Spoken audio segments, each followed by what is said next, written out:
Telugu YouTube ఛానల్లో మీ వ్యాపార ప్రకటనల కోసం 9154949554కి కాల్ చేయండి. తెలుగు రాష్ట్రాల్లో ఒక్కసారిగా వాతావరణ మార్పులు జరిగాయి.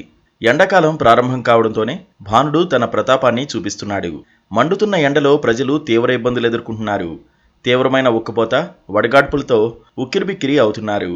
ఎండాకాలంలో ప్రధానంగా వడదెబ్బకు గురై ప్రాణాలు కోల్పోతూ ఉంటారు. కొన్నిసార్లు ఇంట్లో ఉన్న వడదెబ్బకు గురయ్యే ఛాన్స్ ఉందని నిపుణులు చెబుతున్నారు. జాగ్రత్తలు తీసుకుంటే వడదెబ్బ ముప్పు నుంచి తప్పించుకోవచ్చు. సూర్యోదయంతోనే సూర్యుడు తన ప్రతాపాన్ని చూపిస్తున్నాడు. మధ్యాహ్నం సమయాల్లో ఇక చెప్పనక్కర్లేనంత ఎండవేడి పెరిగిపోతుంది. దీంతో రహదారులన్నీ నిర్మానుష్యంగా మారుతున్నాయి. ఏప్రిల్ మొదట్లోనే 43 డిగ్రీలు దాటిన ఉష్ణోగ్రతలు ముందు ముందు 45 డిగ్రీల వరకు పెరిగే అవకాశం ఉందని నిపుణులు హెచ్చరిస్తున్నారు. తెలంగాణలో దాదాపుగా అన్ని జిల్లాల్లోనూ 42 డిగ్రీల కంటే ఎక్కువ ఉష్ణోగ్రతలు నమోదవుతున్నాయి. గద్వాల, ఆదిలాబాద్, నిర్మల్, జగిత్యాల, నల్గొండ, ఖమ్మం, నాగర్ కర్నూలు జిల్లాల్లో బుధవారం ఉష్ణోగ్రతలు 43 డిగ్రీలు దాటాయి. సాధారణం కంటే ఎక్కువ ఉష్ణోగ్రతలు నమోదు కావడంతో పాటు వడగాడ్పుల తీవ్రత కొనసాగనుందని వాతావరణ శాఖ నిపుణులు అంటున్నారు.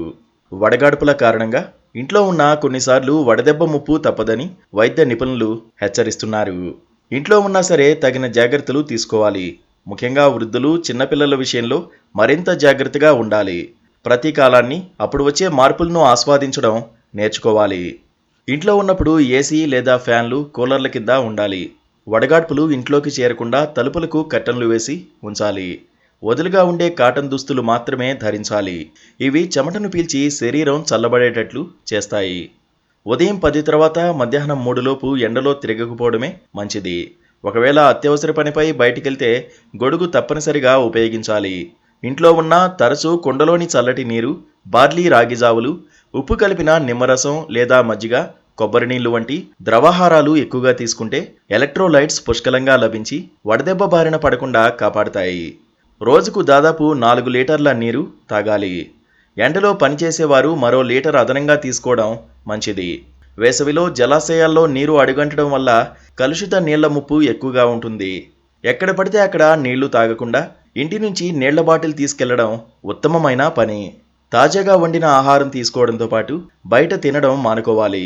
వంటలు కూడా ఆయిల్ ఫుడ్స్ తగ్గించి ఆకుకూరలు, కూరగాయలు, పండ్లు ఎక్కువగా తీసుకోవాలి.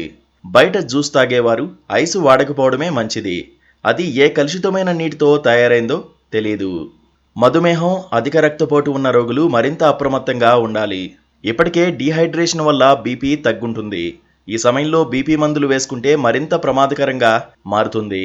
బీపీ రోగులు డీహైడ్రేషన్ బారిన పడకుండా జాగ్రత్తలు తీసుకోవాలి. ఎండాకాలంలో మద్యం శరీరానికి మరింత ముప్పు చేస్తుంది. డీహైడ్రేషన్కు గురి చేస్తుంది. కాబట్టి మద్యపానానికి దూరంగా ఉంటే మేలు. వేడి చేసి చల్లార్చిన నీటిలో ఓఆర్ఎస్ కలుపుకుని తాగడం వల్ల డీహైడ్రేషన్ బారిన పడకుండా చూసుకోవచ్చు. దేశంలో వేగంగా ఉష్ణోగ్రతలు పెరుగుతున్న రాష్ట్రాల్లో ఆంధ్రప్రదేశ్ 15వ స్థానంలో ఉండగా తెలంగాణ 28వ స్థానంలో ఉంది. పర్యావరణాన్ని మనం కాపాడుకోకపోవడం వల్లనే ఇలాంటి అసాధారణ పరిస్థితులు ఏర్పడుతున్నాయని పలు అధ్యయన సంస్థలు వెల్లడించాయి. కాబట్టి పర్యావరణాన్ని కాపాడుకోవడంతో పాటు ఇంకుడు గుంతలను మరమ్మత్తు చేయించుకుని ప్రతి చుక్క భూగర్భంలోకి చేరేలా చూసే బాధ్యత మనందరిది.